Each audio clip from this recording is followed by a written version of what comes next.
Imam Syafi'i. Ya.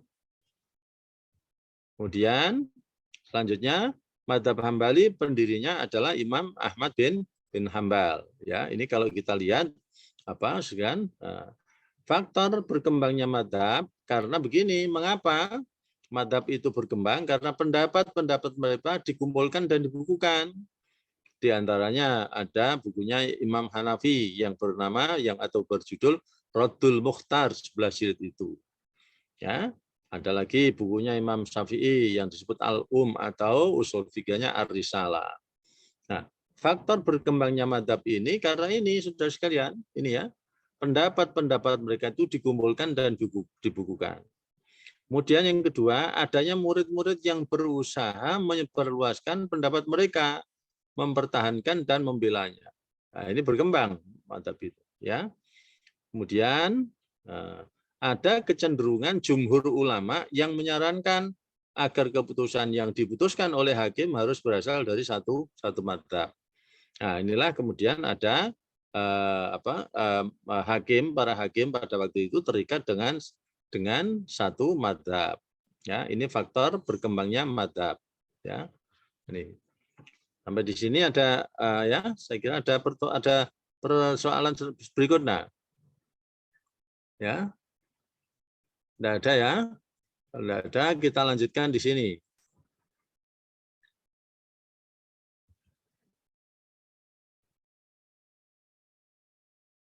Nah, kajian mazhab dalam hukum Islam. Terbaca enggak ini? Halo? Belum, terbaca, Ustaz. Terbaca dengan jelas. Terbaca? Ji, Ustaz. Masih faktor berkembangnya mazhab. Masih ini ya. Faktor berkembangnya mazhab. Ini ya. Dampak lahirnya mazhab. Ya, ini.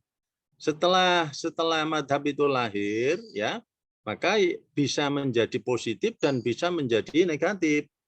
Ya, ini coba lihat.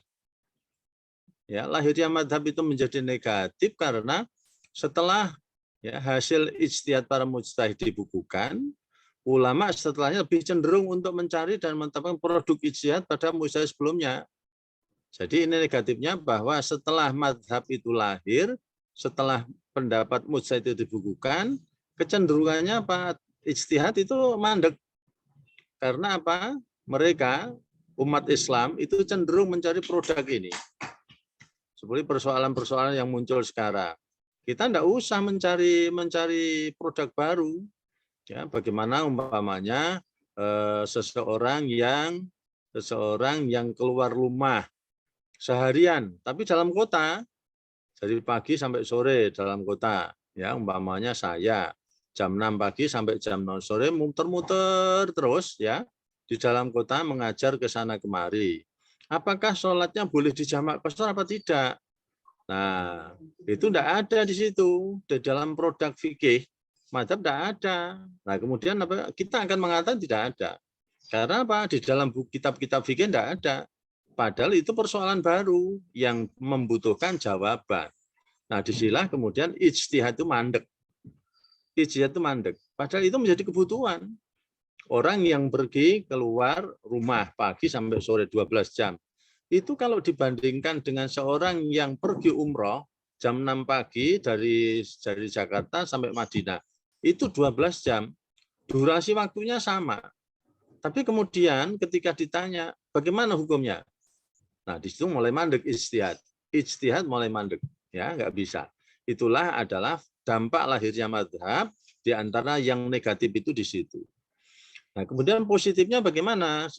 Positifnya dengan banyaknya istimbat hukum yang dilakukan para mujtahid membuat hukum Islam semakin berkembang. Jadi sebetulnya di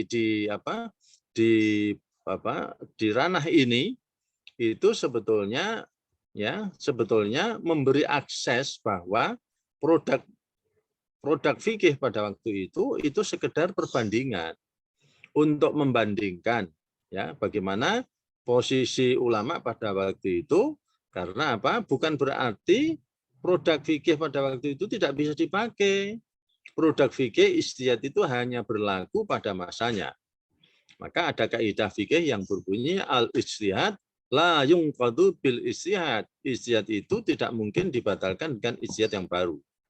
Seperti contoh pendapatnya Imam Syafi'i. Kalau ada seorang ya istri ditinggal mati oleh suaminya, hamil usia 8 bulan.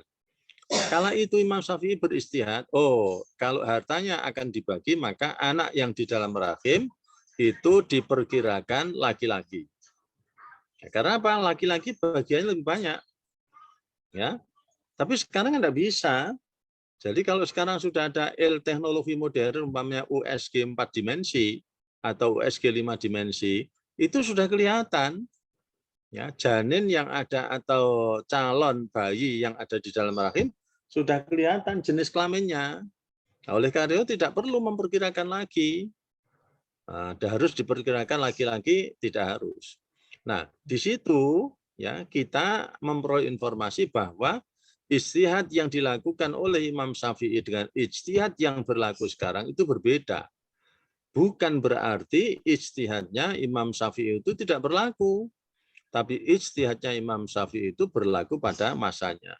Itulah yang kita temukan kaidah yang berbunyi al-ijtihad la yunqadu bil ijtihad. Nah, sekalian, kita di sini macam-macam mazhab. Nah, di sini ada mazhab Ahlus Sunnah wal Jamaah. Ini mazhab Ahlus Sunnah wal Jamaah ini dikelompokkan menjadi dua, yaitu Ahlul Ra'yi dan Ahlul Hadis. Ahlul Ra'yi diantaranya adalah Imam Hanafi. Sementara Ahlul Hadis adalah Imam Malik. Ya, sementara ini. Jadi ini dikelompokkan. Ini contohnya nanti. Kemudian sekalian ini, ya ada mazhab Syiah. Syiah itu berkembang, yaitu ada Syiah Zaidiyah dan Syiah Imamiyah ini yang berkembang. Nah, kemudian ada Syiah Isna Asyariyah, ya. Nah, tapi yang berkembang hanya ini. Kemudian yang ketiga ada mazhab Khawarij. Nah, mazhab yang hilang telah musnah itu adalah ini diantaranya mazhab Imam Al-Auza'i itu hilang. Ya. Kemudian ini mazhab Sulaiman Abu Dawud ini juga hilang. Kemudian mazhab Ibnu Jarir At-Tabari ini juga hilang. Kemudian mazhab Abul Haris Al-Lais bin Asad Al-Fahmi ini juga hilang. Ini musnah ini, empat mazhab ini. Ya. Kemudian kita lanjutkan Ahlul Ra'yi. Nah, ini Ahlul Ra'yi adalah mazhab yang menggunakan nalar akal dalam berijtihad seperti mazhabnya Imam Abu Hanifah. Sementara mazhab Ahlul Hadis adalah lebih banyak menggunakan dalil dalam berijtihad. Seperti ini, Imam Malik, Imam Syafi'i, Imam Hambali, Imam Madhab Daud Ad-Dhahiri. Nah, empat madhab ini, sudah dikalian, ini kecenderungannya adalah kecenderungan al-hadis atau madhab tekstualis. Kalau yang di atas ini adalah madhab yang menggunakan akal dalam berijtihad. Ya. Nah, kita lihat sekalian, ada Syiah. Syiah itu yang tadi disebut di depan adalah Syiah Zaidiyah, yaitu pengikutnya Zaid ibnu Ali Zain al-Abidin. Ya, ini. PPT-nya nggak jalan.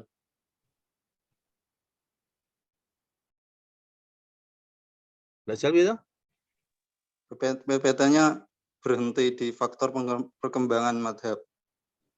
Faktor perkembangan.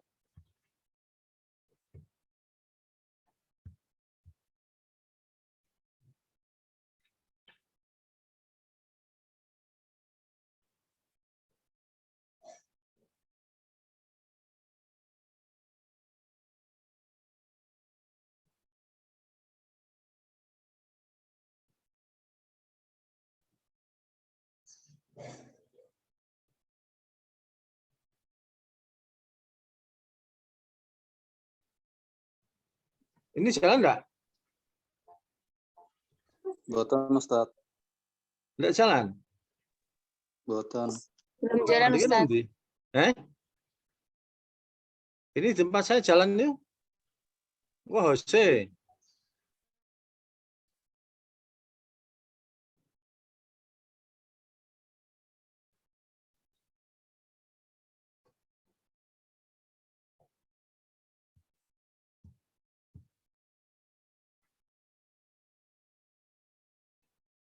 Orang mlaku. Boten. Masih Tasih mandek teng faktor berkembangnya mazhab. faktor berkembangnya mazhab.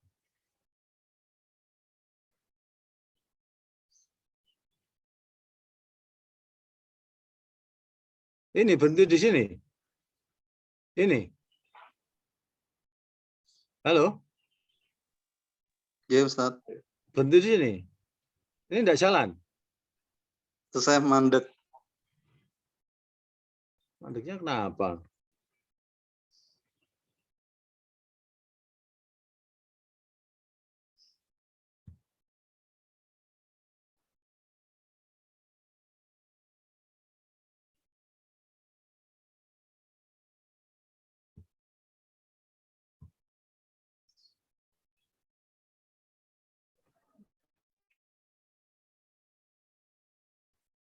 Ini jalan enggak? Mboten Ustaz. Sama aku Mungkin nopo iki? dikembalikan dulu Ustaz. Eh? Dikembalikan dulu terus diulang share screen.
Nih, tuh.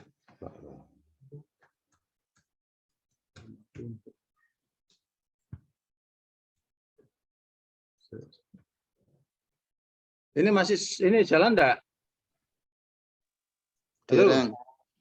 ini macet sini. Masih di faktor Macet Ustaz. perkembangannya mazhab. Ini. Screen-nya dimatikan dulu.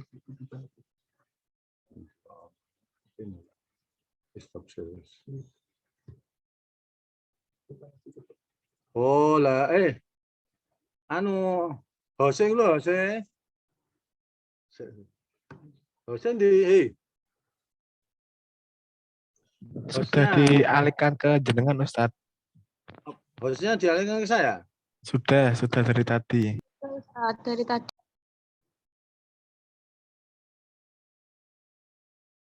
Hostnya kono wae. Kalau hostnya dari situ bisa enggak? Hostnya tetap anggun. Kalau hostnya anggun, jenengan boten saged share screen Ustaz. Ora iso.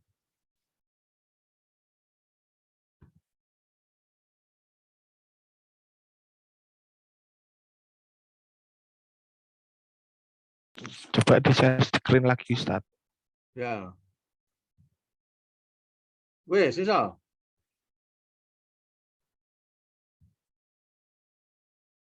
Di Bisa. next. Sampun Next. Ustaz. Bisa. Tuh, Ustaz. Sudah bisa. Atur.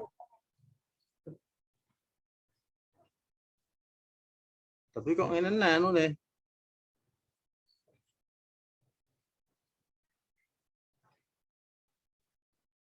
Ya, ini ya. Ini terus ini. Nah, ini. Ini sampai di sini ya. Ahlul Ra'yi dan Ahlul Hadis ini. Kemudian ini ya, ada madhab ini, setelah ini adalah Syiah Zaidiyah dan Syiah Imamiyah. Ya. Nah, ini madhab, ini Khawarij, kemudian madhab yang telah musnah ini. Ya. Nah, kemudian kita sekarang masuk pada perbandingan madhabnya. Apa perbandingan madhab itu? Nah, di sini sekalian saudara lihat bahwa perbandingan madzhab itu kalau dalam bahasa Arab ini dinamakan muqaranatul madzahib. Ya, kemudian di Indonesia menjadi dalam bahasa Indonesia menjadi perbandingan madzhab.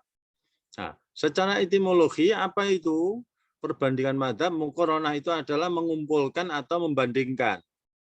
Nah, secara terminologi muqaranatul madzahib ya jam'u ara'il a'immah al-mujtahidin ma'a adillatiha fil mas'alatil wahidah al-mukhtalaf fiha wa muqabalah hadil adillah ba'diha ma'a ba'dil yadhara ba'da munaqashatiha ayyul aqwal au aqwa qali aqwa dalilan. Jadi perbandingan madzhab adalah mengumpulkan pendapat dari para imam mujtahidin dengan dalil-dalilnya tentang satu masalah yang diperselisihkan padanya. Jadi masalah-masalah yang diperselisihkan. Kemudian dibandingkan dalil-dalilnya satu sama lainnya agar nampak setelah dimunakosahkan, setelah didiskusikan pendapat mana yang terdekat, yang terkuat dalilnya.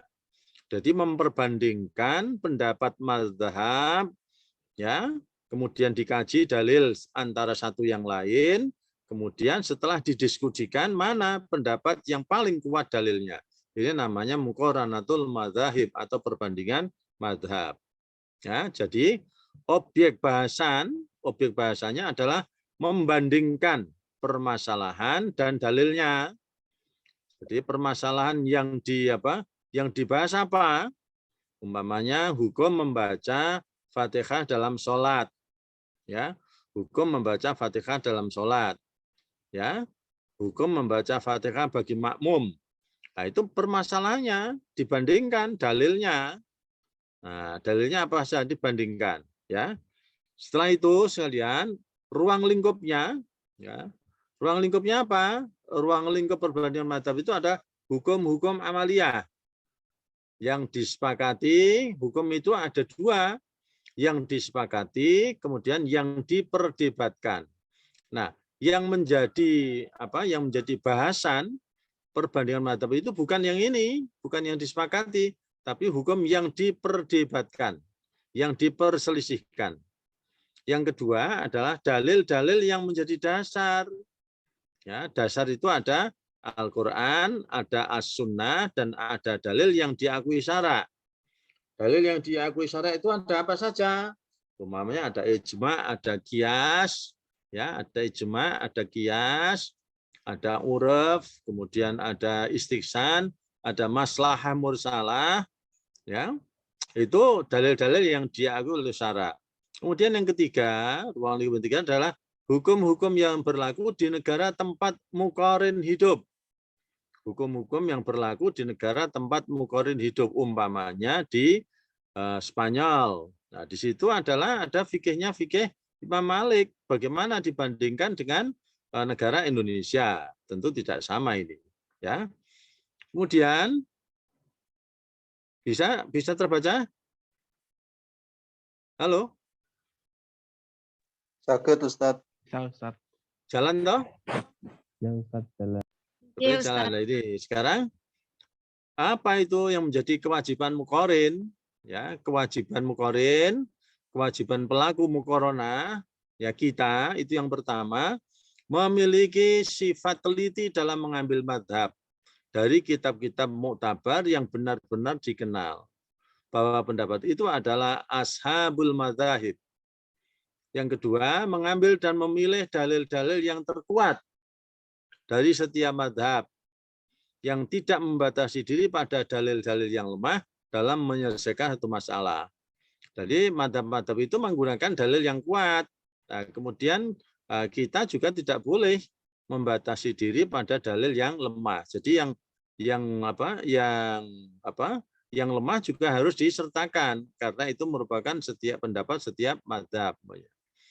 Yang ketiga, memiliki pengetahuan tentang usul dan kaidah yang dijadikan dasar oleh mazhab dalam mengambil dan menentukan hukum atau disebut turukul istimbat. Nah, jadi Anda harus mempunyai pengetahuan tentang usul fikih, Umpamanya aqimus shalah. Itu istimbatnya apa? Apa mendirikan sholat? Sholat itu hukumnya apa? Di situ ada kata aqimu, ya. Di situ aqimu itu hukum asalnya apa? Itu amr. Hukum asalnya apa? Apakah sunnah atau wajib atau makruh? Ini adalah usul. Kemudian yang keempat, mengetahui pendapat ulama yang bertebaran dalam kitab-kitab fikih, disertai dalil-dalil yang harus pula mengetahui cara mereka beristidlal, ya, dan dalil yang mereka jadikan pegangan. Dengan begitu muqarin, kalau Anda belajar muqarin, Anda tidak boleh ya hanya mengambil satu pendapat saja. Di situ harus mengetahui pendapat ulama yang bertebaran dalam kitab-kitab fikih. Jadi mengetahui umpamanya fikihnya Hanafi seperti apa, hukum membaca Fatihah menurut Hanafi seperti apa, hukum membaca Fatihah menurut Imam Syafi'i seperti apa. Nah, itu harus diketahui. Kemudian yang kelima, sekalian, hendaklah muqarin setelah mendiskusikan pendapat mazhab dengan dalil yang terkuat, mentarjih. Mentarjih itu apa? Memilih pendapat yang terkuat. Ya, salah satunya secara objektif. Mentarjih salah satunya secara objektif. Tanpa dipengaruhi oleh pendapat mazhab yang sudah terbiasa kita pegang. Jadi setelah kita mengetahui ya, pendapat kita, dan kemudian mengetahui pendapat imam mazhab yang lain, kita harus mentarjih, memilih pendapat yang terkuat, tidak boleh terpengaruh oleh pendapat kita sendiri. Contoh umpamanya, ketika ada hukum membaca qunut subuh, Anda tiap hari membaca qunut subuh, kemudian di antara pendapat imam mazhab itu, yang paling kuat adalah kunut, yang terkuat adalah kunut nazilah, bukan kunut subuh. Maka di situ saudara harus meninggalkan ya pendapat yang terbiasa dipegang, yang pendapat yang terbiasa dianut. Karena ternyata ya kunut yang biasa dikerjakan kunut subuh itu dalilnya kurang atau bahkan tidak kuat itu ya. Ini kewajiban muqarin. Kemudian tujuan dan mempelajari perbandingan mazhab. Ya. Jadi kemarin belum dipresentasikan ya. Halo? Halo? Nah, ini yang lain gimana? Yang lain kok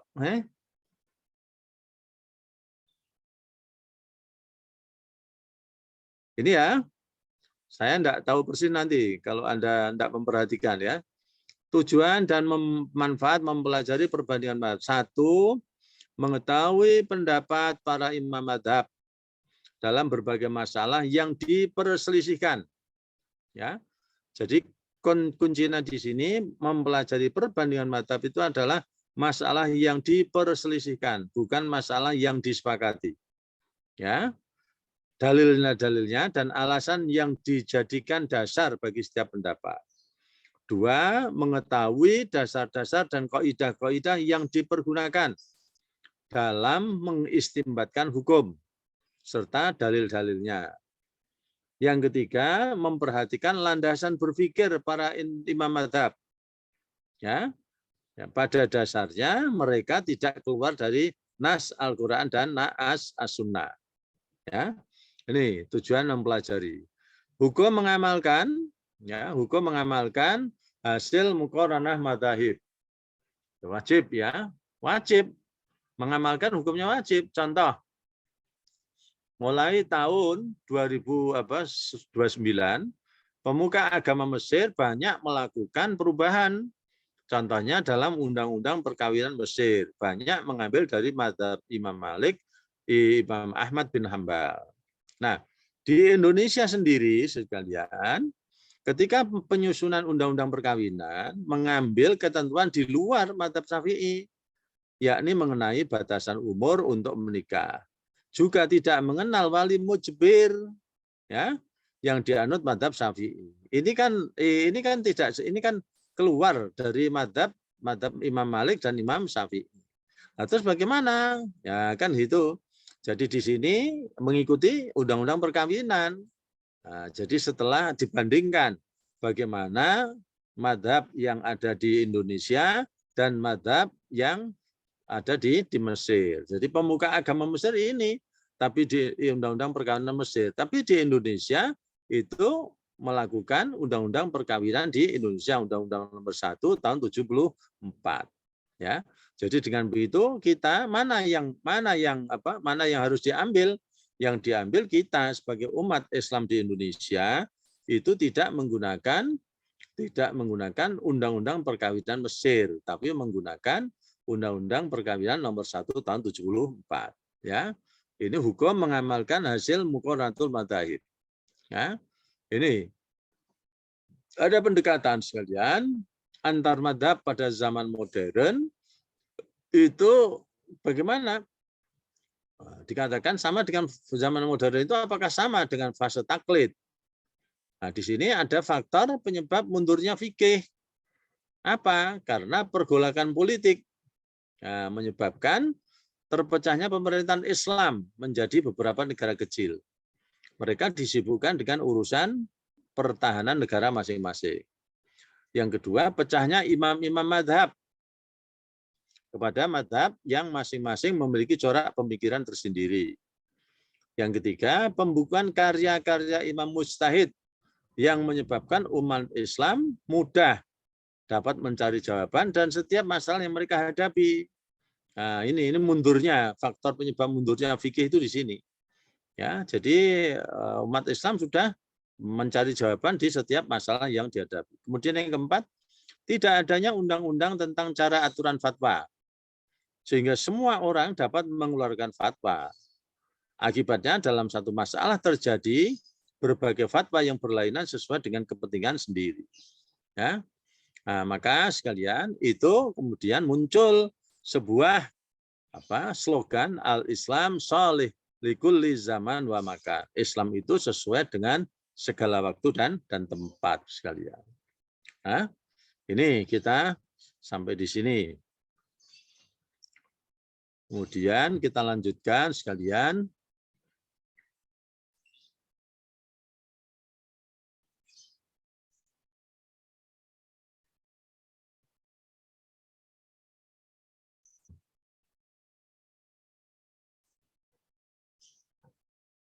Ini bisa terbaca enggak? Halo? Ya Ustaz, al-Islamu sholihun. Bukan, ini yang baru. Peranan imam-imam madhab. Belum. Ini Jarang baru. terbaca. Belum Ustaz. Ini baru, belum.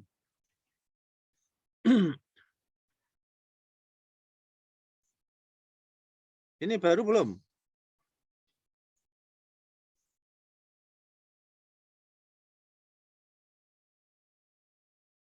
Belum ya?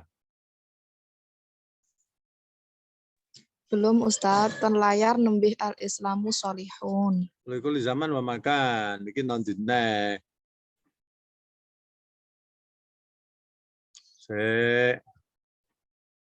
Marakyan, oh.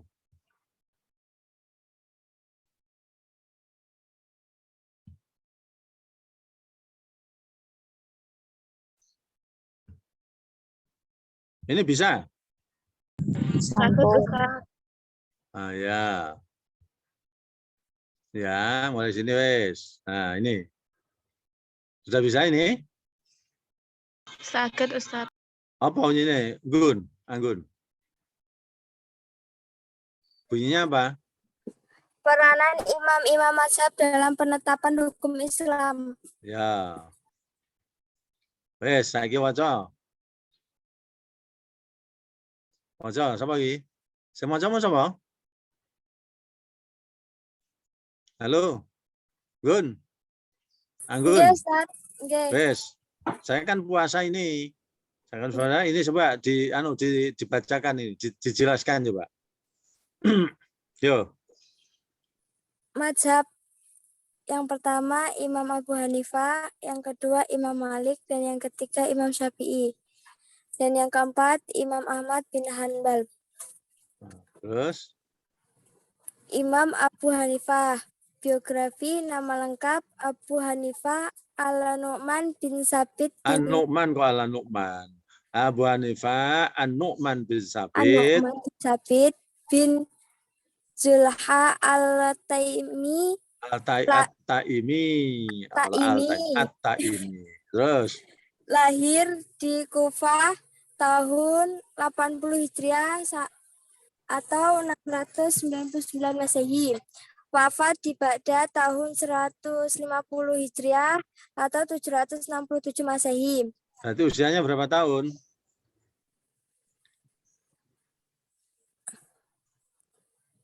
Berapa tahun usianya? Usianya 150 kurang 80 piro? Usianya berapa? 70. 70 tahun. Itu penjelasannya bagaimana? Imam Abu Hanifah hidup di kedua keadaan sosial politik, sosial apa? Nggak bisa maca ora? Sosio politik. geopolitik, yakni Yakni? masa akhir dinasti Umayyah dan awal dinasti Abbasiyah. Nah, jadi Imam Abu Hanifah itu hidup pada kedua masa kekhilafahan, keadaan sosiopolitik yaitu dinasti Umayyah dan dinasti Abbasiyah. Ya, terus sekarang wes jelasno, ayo dijelaskan. Pola Yang pemikiran kedua, Imam pola Abu Hanifah. Pemikiran Abu Hanifah dikenal sebagai ulama al-ra'i, Ahlur Ra'yi. ahlul ra'i. Ah. Kemudian apa yang dimaksud Ahlur Ra'yi itu? Yang dimaksud Ahlur Ra'yi itu adalah apa? Wes apa we? Anggun we? Nggih, Nah, iya.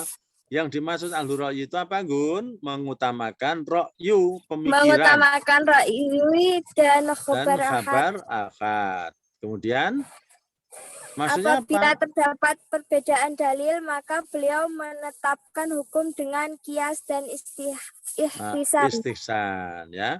Terus ini apa? Metode apa itu? Istidlal. Apa metode istihsan itu? Metode istihsan adalah metode penggunaan dalil. Ya, dalil yang dipergunakan oleh Imam Abu Hanifah apa ini? Yang pertama apa? Al-Quran. Nah, jadi metode penggunaan dalilnya yang pertama Al-Quran. Terus apa? Sunnah. Terus? Fatwa sahabat. Terus? Baru Yang terakhir istihad. baru beristihad. Ini urut-urutannya ya. Jadi metode penggunaan dalil itu ya. Terus lanjut Jur, Gun. Faktor-faktor yang mempengaruhi Abu Hanifah dalam menetapkan hukum. Perkembangan hukum di Kufah jauh dari Madinah. Terus Karena Kufah ini jauh dari Madinah, menyebabkan kurangnya perbendaharaan hadis. Menyebabkan karena kurangnya perbendaharaan hadis menyebabkan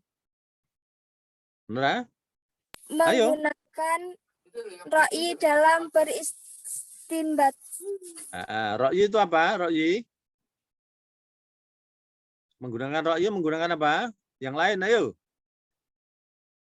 Ra'yu menggunakan akal pikiran dalam beristimbat. Istimbat itu apa? Istimbat itu adalah menetapkan hukum berdasarkan dalil ya. Kan itu. Lah karena apa? Ini menggunakan akal pikiran karena Imam Hanafi itu tinggal di Kufah, jauh dari Madinah, maka perbendaharaan hadis itu kurang sehingga mereka kebanyakan menggunakan ra'yu atau akal pikiran dalam menetapkan hukum ya. Nah, karya-karyanya yuk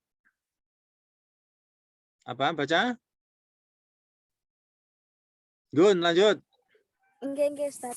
Karya-karyanya yang pertama kitab Al-Masbut, Al-Mabsut, Az-Ziyadah, Al-Ziyadah, yang kedua Al-Zami Al-Saghir, Jami'us Saghir, yang keempat Az-Zami'ul Kabir, dan yang kelima kitab Sairus Saghir. Sair Saghir, yang keenam kitab As-Sairul Kabir. Nah, murid-muridnya.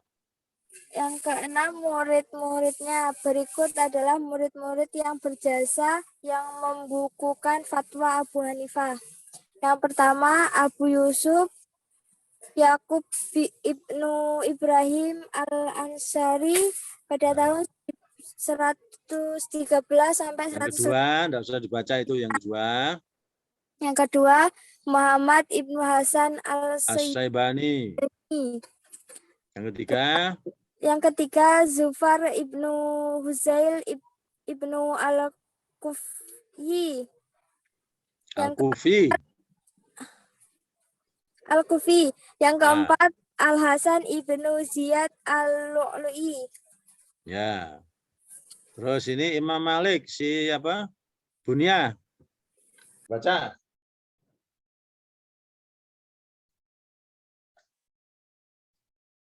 Ayo. Bunya. Bunya mana? Yang baca siapa, Gun? Ditugasi, Gun? Nggih, Ustaz. Gun? Siapa? Singkat maca siapa, Gun? Risma Latifah, Ustaz. Arina Manasikana.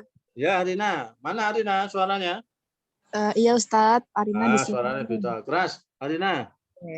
Imam Kan belum Malik puasa, tau? belum. Ayo, wes aku wes puasa. Yo.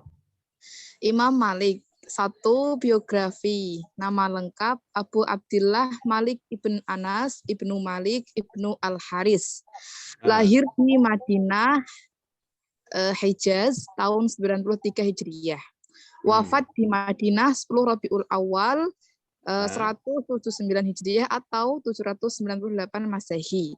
Di antara para guru Imam Malik yang utama tidak kurang dari 700 orang, terdapat 300 orang yang tergolong ulama tabi'in. Nah, ini kan yang lain bisa ngikuti ya. Halo? Insya Allah bisa, Ustaz. Nah, ya sudah menengah bae lho. Oh, nek ujiannya kok kene orang ngerti lho, itu ora nyatet iki. Iki mbok anu iso mbok apa di-share ora? Sakit Ustaz, niki Wis, direkod. wis. Nah, iki terus. Wis apa mu jenenge? Arina, Ustaz. Arina, ayo. Pola pemikiran. Imam Ah. Malik adalah seorang mujtahid ahli ibadah. Heeh. Beliau tumbuh menjadi ulama terkemuka di bidang hadis dan fikih. Imam Malik adalah orang paling ahli dalam bidang hadis di Madinah, yang paling mengetahui keputusan Umar, yang paling mengetahui pendapat-pendapat Abdullah ibn Umar, Aisyah radhiyallahu an, dan sahabat-sahabat lainnya. Atas dasar itulah dia memberi fatwa. Apabila diajukan kepadanya suatu masalah, dia menjelaskannya dan memberi fatwa. Jelas ya? Jelas itu, wes tak ringkes ke penak ya. Nah, memberi fatwa menjadi apa? Ahlul Ahlul hadis. hadis. Terus metode istidlalnya. Apa metode istidlalnya? Yang dimaksud metode istidlal itu apa? Menetapkan dalil. Metode penggunaan dalil. Apa? Metode penggunaan dalil. Penggunaan dalil, gitu. Wes. Apa saja itu? Yang pertama, Al-Quran, kemudian As-Sunnah, kemudian Ijma' Ahlul Madinah, kemudian fatwa sahabat, kemudian khobar ahad dan qiyas, kemudian al-istihsan, kemudian apa? Al-istihsan toh. G. Ini kan panahnya ke sini dulu apa? Rin, Quran, Sunnah, Ijma' Madinah, kemudian ke bawah ini fatwa sahabat, kemudian apa? Khabar ahad dan qiyas, kemudian istihsan. G. Ya, terus ini Al-maslahatul mursalah, Syaduz zari'ah, istishab, dan syar'u man qablana. Nah, itu ya, itu metode penggunaan dalilnya. Nih, lanjut. Faktor-faktor yang mempengaruhi Imam Malik dalam menetapkan hukum. Yang pertama, karena beliau tinggal di Madinah, tepatnya di Hijaz. Begitu, Ustaz. Karena Hijaz, ya, terus karena Iya. Karena dia tinggal di Madinah, karena ini banyak perbendaraan sunnah. Kemudian apa? Madinah itu sama dengan Hijaz. Di Madinah ini masyarakatnya Hijaz ini. Hijaz itu adalah masyarakatnya sangat sederhana, gitu kan? Nah, di sana di Madinah itu banyak perbendaraan sunnah. Karena dulu kan dekat dengan Nabi. Lah kemudian yang berkembang adalah aliran ahlul hadis, itu ya. Nah, itulah kemudian apa? Nah, ini karena masyarakatnya sederhana, aliran ahlul hadis, kemudian dengan sunnah saja sudah dapat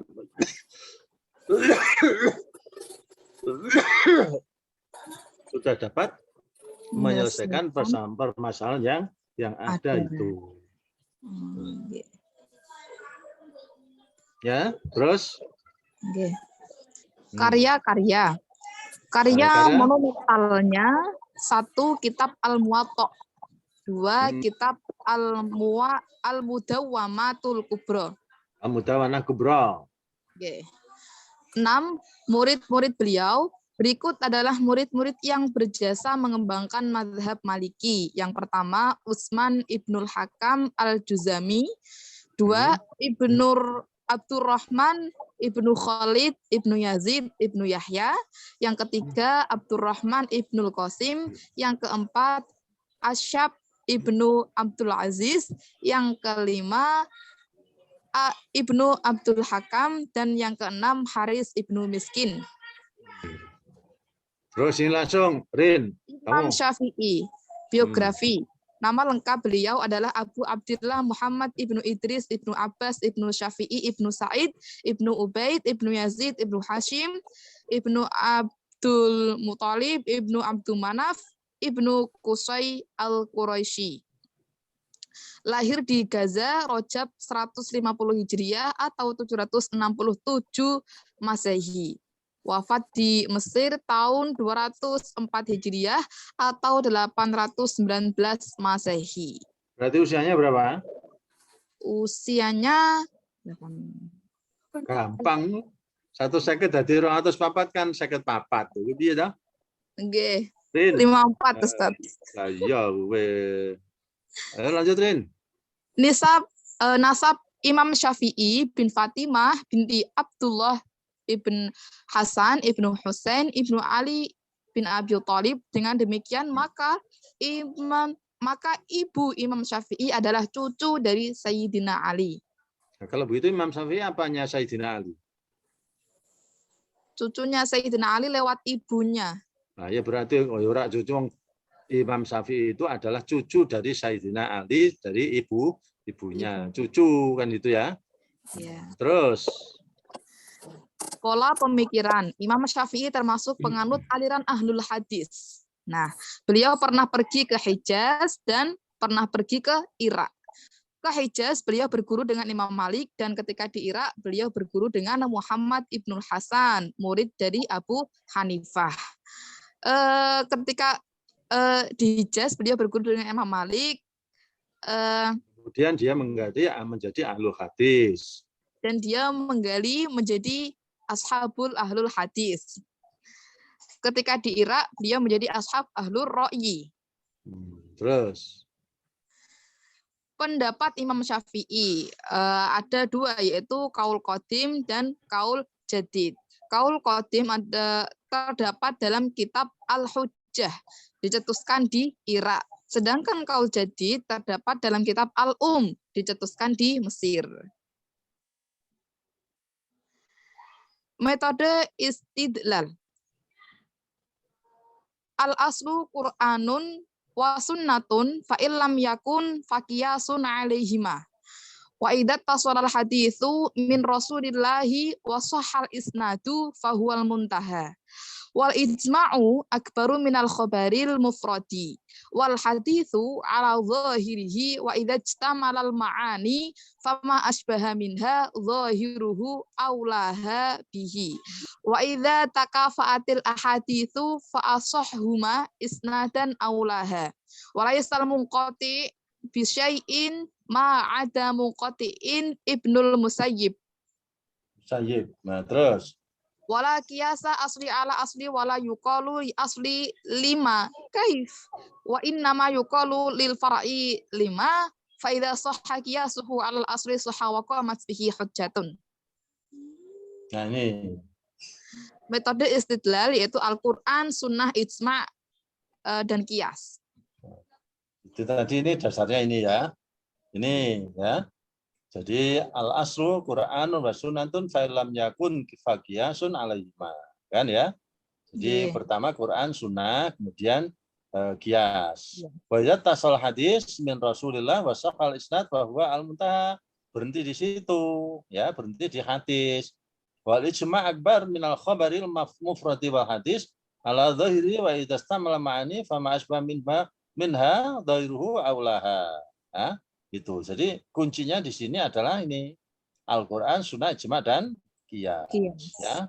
Terus lanjutkan, Rin. Faktor-faktor yang mempengaruhi Imam Syafi'i dalam menetapkan hukum. Falaisa tanzilu bi ahadin min ahli dinallahi nazilatan illa wa fi kitabillahi dalilu ala sabilil huda fihi. Tidak ada satu peristiwa pun yang terjadi pada penganut agama Allah yang tidak terdapat ketentuan hukumnya, melainkan didapatkan petunjuk tentang cara pemecahannya dalam kitabullah. Nah, ya jelas itu. Ya, jadi tetap berpegang teguh pada Al-Quran dan Sunnah. Ya, terus karya-karya beliau, karya monumentalnya yaitu 1 kitab Al-Um, 2 kitab Ar-Risalah, 3 kitab Al-Imla wal Amali wal Amli, yang keempat kitab Al-Musnad.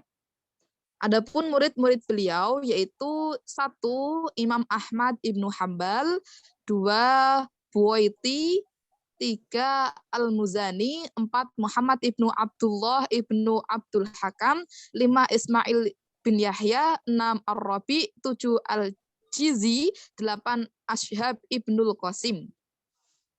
Ya. Terus lanjut ini sekalian. Imam Ahmad Ibnu Hambal, biografi.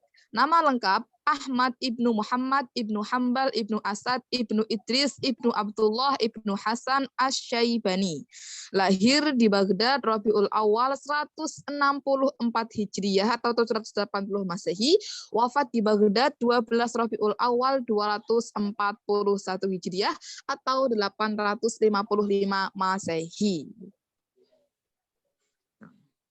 Imam Ahmad Ibnu Hambal. Berarti usianya berapa tahun?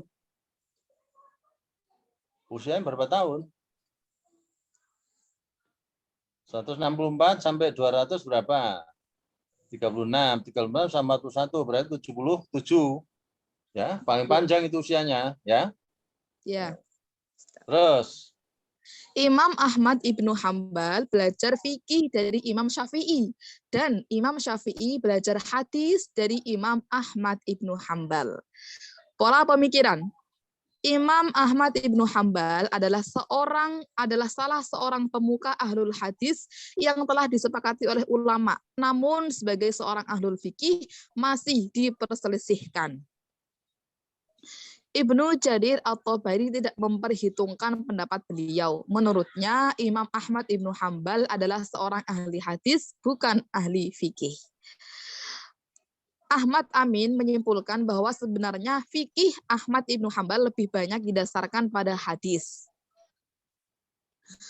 Metode istidlal beliau yaitu dengan Al-Quran, Sunnah, fatwa sahabat, hadis mursal dan hadis dhaif, dan qiyas. Murid-murid Imam Ahmad Ibnu Hambal, ulama-ulama besar yang pernah mengambil ilmu pada Imam Ahmad Ibnu Hambal diantaranya yaitu 1 Imam Bukhari, 2 Imam Muslim, 3 Ibnu Abi Ad-Dunya, 4. Ahmad ibnu Abi Hawarimi. Ya, terus. Karya-karya beliau, di antara kitab-kitab karya Imam Ibnu Hambal, yaitu 1 kitab Al-Musnad, kitab tafsir Al-Quran, kitab Nasih wal Mangsuh, 4 kitab Al-Muqaddamu wal Muakhar fil Quran, 5 kitab Jawabtul Quran, 6 kitab Tarikh, 7 kitab Al-Manasihul Kabir, 8 kitab Al-Manasihul Shaghir, 9 kitab Ta'atur Rasul, 10 kitab Al-Illah, 11 kitab As-Sholah. Sofa. As-Sholah ya. Okay. Yo. Sekilas tentang mazhab Syiah, Dhahiriyah, dan Khawarij. Mazhab Syiah ada 2, yaitu Syiah Imamiyah dan Syiah Zaidiyah. Bukan sebagai mazhab fikih. Mazhab Syiah bukan sebagai mazhab fikih.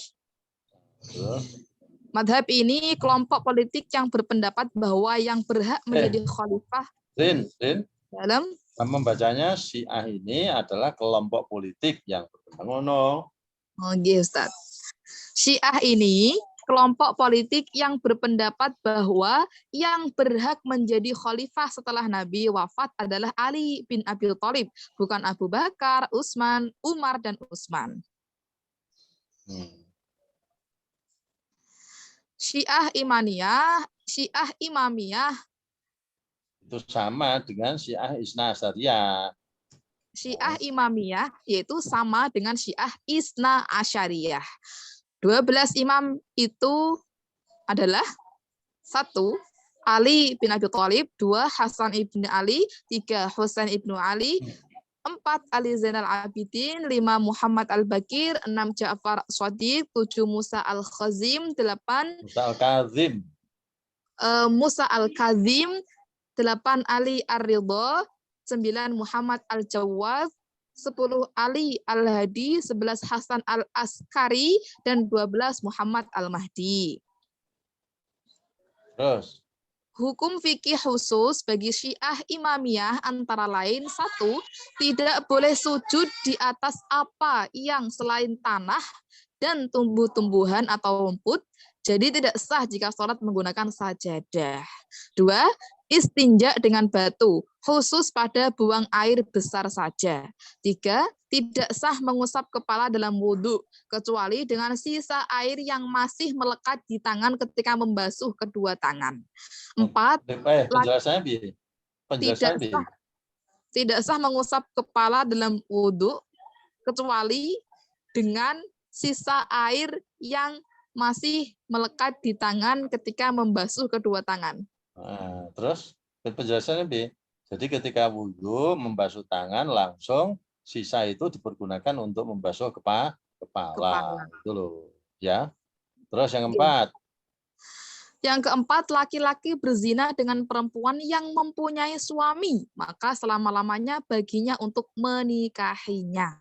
Ya. Terus. 5. Membolehkan nikah mut'ah. Apa nikah mut'ah itu? Nikah mut'ah Kontrak. itu nikah apa? Nikah kontrak. Apa? Kontrak. Nikah kontrak. Kontrak. Nikah untuk sementara waktu, ya nikah kontrak betul-betul. Ya. Terus. Yang keenam, mengharamkan menikah dengan wanita kitabiyah. Terus. Syiah Zaidiyah, pengikut Zaid, yaitu pengikut Zaid ibnu Ali Zainal Abidin, ibnu Husain, ibnu Ali bin Abi Thalib. Bidang ilmu yang dikuasainya: 1.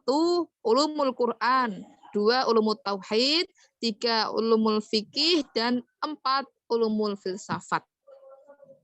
Ilmu filsafat. Ya, terus. Pikiran Zaid antara lain: 1. Sanad hadis yang ia utamakan adalah yang berasal dari Ahlul Bait. 2. Khalifah bukan menjadi suatu jabatan yang harus turun-temurun, tetapi khalifah yang paling baik adalah yang diangkat melalui musyawarah dan mengutamakan keturunan Fatimah putri Rasulullah Shallallahu Alaihi Wasallam. 3. Menentang keyakinan tentang munculnya Imam Mahdi pada saat menjelang hari kiamat. 4. Setiap kaum muslimin diwajibkan untuk beramal ma'ruf nahi mungkar. Oleh sebab itu, Zaid berperang melawan pemerintah Amawiyah. Akhirnya ia dibunuh. 5. Orang yang berdosa besar diletakkan di antara kufur dan iman, disebut dengan fasik. 6. Manusia berkemampuan, berikhtiar, bertindak sesuai dengan kemampuannya. 7. Hanya pada Rasul atau Nabi yang memiliki mukjizat, sedangkan para imam tidak. Madhab Zahiriyah, yaitu suatu madhab yang menetapkan hukum Islam berdasarkan pada zahir nas saja, tidak memberikan takwil atau tafsir terhadap nas, baik Al-Quran maupun Sunnah Rasul. Ya, jadi ini madhab tekstual ya, madhab tekstual. Pokoknya ya berpegang pada teks saja, tidak memberikan tafsir dan takwil ya. Nih. Terus? Pendiri madhab Zahiriyah yaitu Daud ibnu Ali al-Asfahani. Murid-murid Imam Daud al-Zahiri: 1. Ibrahim ibnu Muhammad, 2. Zakaria ibnu Yahya as-Saji, 3. Abbas ibnu Ahmad ibnu Fadl, 4. Abdullah ibnu Muflis, 5. Muhammad ibnu Daud al-Zahiri, 6. Muhammad ibnu Ishaq Al-Qoshani, 7. Yusuf ibnu Yakub ibnu Mahram. Para pendukung dan pengembang madhab al-Zahiri: 1. Ahmad ibnu Muhammad al-Qadi, 2. Abdullah ibnu Ali al-Husain, 3. Abdul Aziz Ahmad al-Jaziri, 4. Ibnu Khalal, 5. Ali ibnu Hazmin al-Zahiri. Ya, Ibnu Hazmin ya. Yang terkenal itu Ibnu Hazmin. Ibnu Hazm itu ada, maka ada fikihnya Ibnu Hazm itu ya. Ya lanjut ini. Contoh-contoh fikih zahiri. 1. Tidak sah talak kecuali kepada 3 lafadz, yaitu at-talaq, at-tasrih, al-faraq. Al-firaq apa al-faraq? Al-firaq. Yo. 2. Dalam menjatuhkan talak tidak boleh diwakili, tidak sah kalau hanya dilakukan oleh wakil. 3. Asal hukum nikah adalah wajib berdasarkan Quran surah An-Nisa ayat 3. 4. Fangkihu ma tobalakum. Fangkihu itu di situ memberi isyarat wajib, sementara Imam Syafi'i itu mubah. Ya, artinya mubah itu apa? Nikah juga boleh, tidak juga boleh. Kalau ini nikah memberi arti wajib, gitu kan? Nah, terus 4. Mempersaksikan jual beli, talak dan rujuk hukumnya adalah wajib.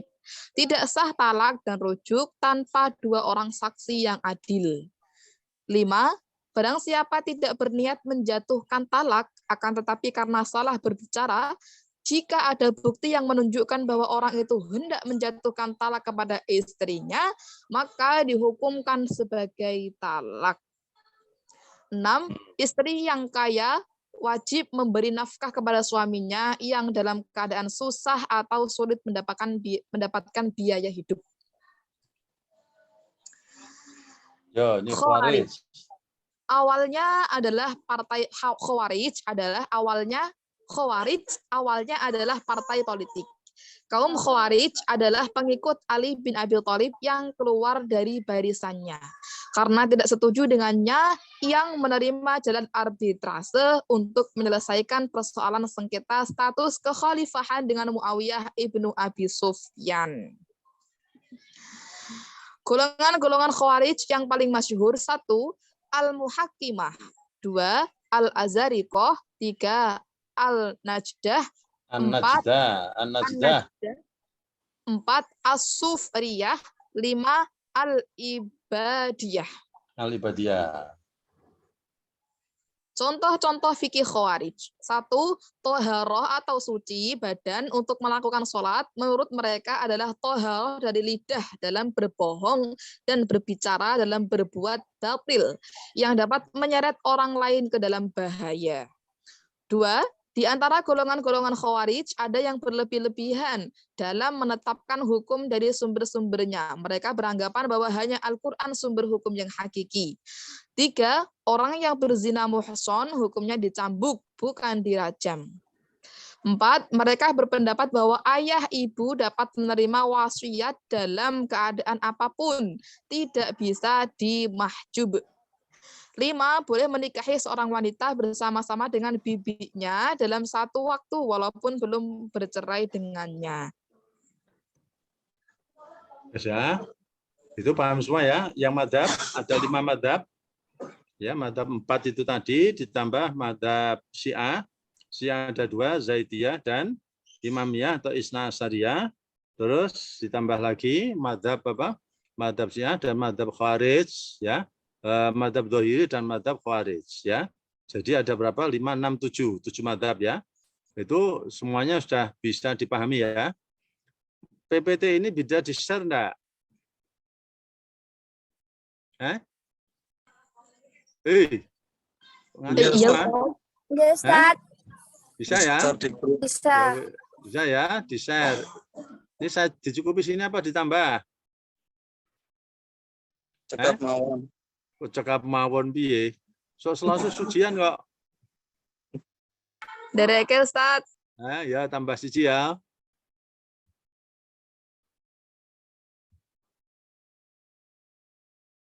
Ini sudah ini ya, peranan yang dalam menetapkan hukum Islam sudah ya.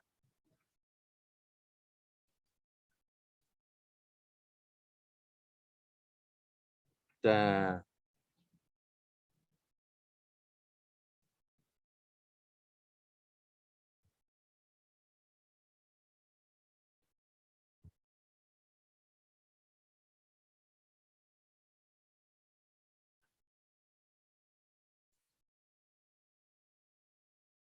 Ya wes itu saja. Yang satu nanti setelah mid semester ya. Halo? Halo? Nggih, Ustaz, nggih. Iya, Ustaz. Woi, udah ngantuk iki lho. Aku ora ngantuk kok. Jadi itu bahan apa? Bahan mid semesternya ya. Hari apa? Tanggal berapa mid semesternya? Gun? Perbandingan masa hari Rabu tanggal 6, Ustaz. Rabu tanggal 6 ya. Jam berapa? Jam 8.30. 30 ya. Ya wes nanti soalnya di-share jam 8.30. Nanti dibuka jam berapa nanti? Ya jam 8.30 itu. Ya. Waktunya berapa jam? 1 kali 12 jam? Iya, Ustaz. 1 kali 12 jam. 1 kali 24. 24 jam. Ya, 1 kali 24 ya. 1 kali 24 jam. Ya. Kalau begitu nanti 1 kali 24 jam ditulis dengan tangan jawabannya. Ya. Ditulis dengan tangan, jawab 1 kali 24 jam. Dikirim ya, dikirim via email ya. Oke, jadi kuliah kita cukup di sini. Nanti langkah-langkah kajian itu kita bahas pada setelah ujian tengah semester. Ya. Sampai di sini kita akhiri kuliah kita dengan membaca hamdalah bersama-sama. Alhamdulillahirrahmanirrahim. Terima kasih semuanya sehat, selamat ya. Amin, amin, amin. Assalamualaikum warahmatullahi wabarakatuh. Syukran Ustaz. Waalaikumsalam warahmatullahi wabarakatuh.